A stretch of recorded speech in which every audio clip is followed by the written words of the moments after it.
आपण पाहतोय की आमदार प्रसाद लाड आपल्याला दृश्यांमधून दिसत आहेत। भाजपचे आणखीन कोणते आमदार किंवा कोणते नेते आहेत या ठिकाणी उपस्थित?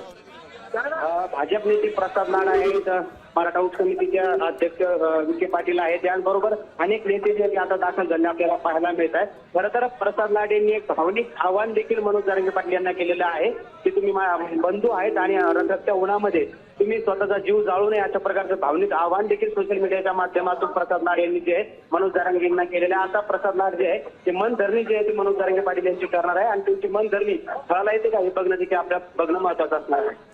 आपण पाहिलं या आधी देखील अक्षय मनोज जरांगे पाटील यांनी खूप मोठं आंदोलन केलेलं होतं। मुंबईमध्ये येऊन त्यांनी पूर्ण चक्काजाम आंदोलन केलेलं होतं। त्यानंतर सरकारनं त्यांच्या ज्या मागण्या होत्या त्या ऐकलेल्या होत्या, त्या मागण्या पूर्ण करण्याचं आश्वासन दिलेलं होतं। मात्र सरकार कुठेतरी मागे पडलं आणि त्यांचं ते आश्वासनं पूर्ण झालेली नाहीयेत। त्यामुळे पुन्हा एकदा उद्या त्यांनी उपोषणाचं हत्यार उपसलेलं आहे। नक्कीच आता आपण जर पाहिलं तर मुंबईमध्ये मराठा आंदोलक मनोज जरांगे पाटील यांनी आंदोलन केलं होतं आणि त्यानंतर सरकारनं मराठा समाजासाठी मराठवाड्यासाठी हैदराबाद गॅझेट GR जो तो काढलेला होता आणि त्या अनुषंगानं केवळ 328 प्रमाणपत्र जे मराठवाड्यामध्ये वाटप झालेले, या अनुषंगानं मनोज जरांगे पाटील आक्रमक झालेले की हैदराबाद गॅझेटनुसार नुसतं प्रमाणपत्र का मिळत नाही किंवा जे कोणती प्रमाणपत्र वितरित झाले त्याची कास्ट व्हॅलिडिटी का होत नाही, यासह सारथी संस्थेची योजना पुन्हा सुरू करावं, सगळे सुविधेची अंमलबजावणी करावी आणि विशेष म्हणजे शिंदे समितीला अजून 1 वर्षाची मुदतवाढ द्यावी, यासारख्या ज्या मागण्या आहेत त्या पुन्हा एकदा मनोज जरांगे पाटील सरकार समोर मांडलेल्या आपल्याला पाहायला। आपण पाहतोय की आमदार प्रसाद लाड आपल्याला दृश्यांमधून दिसत आहेत। भाजपचे आणखीन कोणते आमदार किंवा कोणते नेते आहेत या ठिकाणी उपस्थित?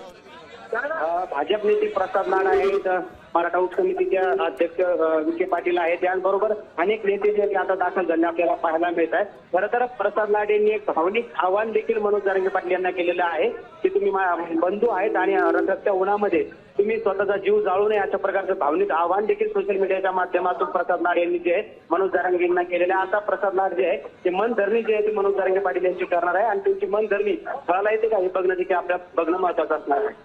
आपण पाहिलं या आधी देखील अक्षय मनोज जरांगे पाटील यांनी खूप मोठं आंदोलन केलेलं होतं। मुंबईमध्ये येऊन त्यांनी पूर्ण चक्काजाम आंदोलन केलेलं होतं।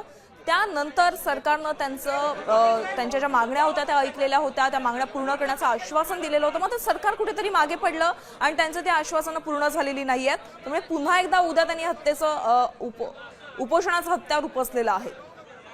नक्कीच आता आपण जर पाहिलं तर मुंबईमध्ये मराठा आंदोलक मनोज जरांगे पाटील यांनी आंदोलन केलं होतं आणि त्यानंतर सरकारनं मराठा समाजासाठी मराठवाड्यासाठी हैदराबाद गॅझेट GR जो तो काढलेला होता आणि त्या अनुषंगानं केवळ 328 प्रमाणपत्र जे मराठवाड्यामध्ये वाटप झालेले, या अनुषंगानं मनोज जरांगे पाटील आक्रमक झालेले की हैदराबाद गॅझेटनुसार नुसतं प्रमाणपत्र का मिळत नाही किंवा जे कोणती प्रमाणपत्र वितरित झाले त्याची कास्ट व्हॅलिडिटी का होत नाही, यासह सारथी संस्थेची योजना पुन्हा सुरू करावं, सगळे सुविधेची अंमलबजावणी करावी आणि विशेष म्हणजे शिंदे समितीला अजून 1 वर्षाची मुदतवाढ द्यावी, यासारख्या ज्या मागण्या आहेत त्या पुन्हा एकदा मनोज जरांगे पाटील सरकार समोर मांडलेल्या आपल्याला पाहायला मिळतात। महाराष्ट्रातील सर्व बातम्यांचे विश्वासार्ह व्यासपीठ, सकाळच्या सर्व सोशल मीडिया प्लॅटफॉर्मला लाईक, फॉलो आणि सबस्क्राईब करा। तसंच सर्व नोटिफिकेशनसाठी बेल आयकॉन प्रेस करायला विसरू नका।